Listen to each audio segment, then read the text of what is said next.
We're going to start with the front side, and I went ahead and put a few random tools in here just to show the capacity.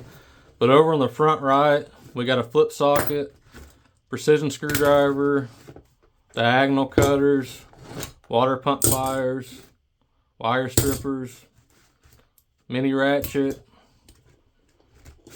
a bit extender, ratchet and screwdriver, a pencil, another screwdriver, clamp meter, and a non-contact voltage detector.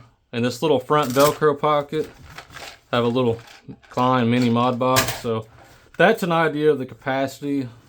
You got a large pocket here. I think it's 6x6, and then you got a pocket right here, then your Velcro pocket, and then you got these upright vertical pockets on the side. So that's the front. Now we're going to move over to the back, and we'll do the same thing with the back.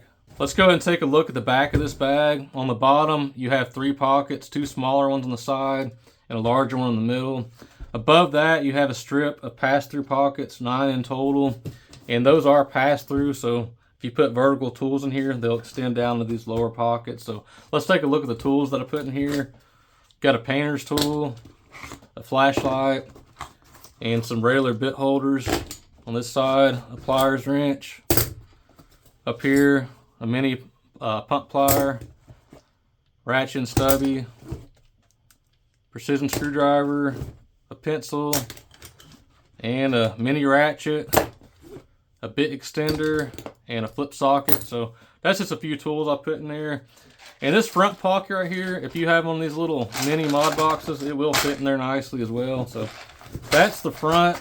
Now we're going to take a look at the left and right side. Over on the right side, you have your metal tape measure clip. And above it, you have the D-ring. But one thing I like about this D-ring, it's actually anchored down here. If you look, there's a nylon strap that goes all the way down. So it's going to transfer the weight from your shoulder strap down here instead of pulling on the side of this bag. And over on the left side, it's pretty much the same thing. You got your nylon strap and then your D-ring, and it's riveted on right here, and it's riveted on the bottom. But that was the left and right side. We looked at the front and back. Now we're gonna look at the inside. Now we're gonna go and take a look at the inside of this bag, but there's a closer look at that zipper. Again, this is a lock and zipper, and it did include a little padlock so you can lock this bag up.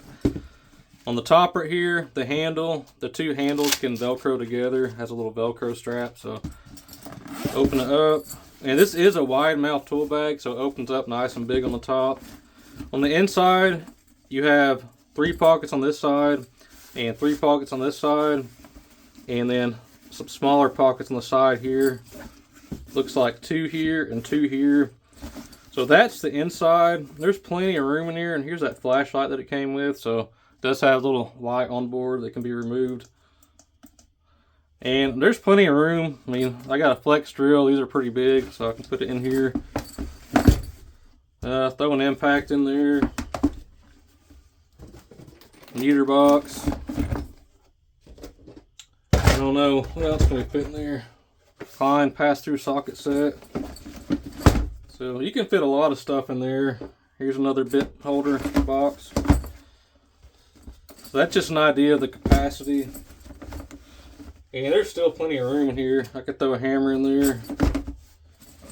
Then you could throw some tools on the side here. 10-inch pump pliers. So definitely plenty of room in this tool bag. Just to give you an idea though. See if it zips up good. But again, this is the CRIPOP SL18A. I tried to cover all the bases, but if I missed anything or if you have any questions about this bag, let me know in the comments. I'll be happy to answer them best I can.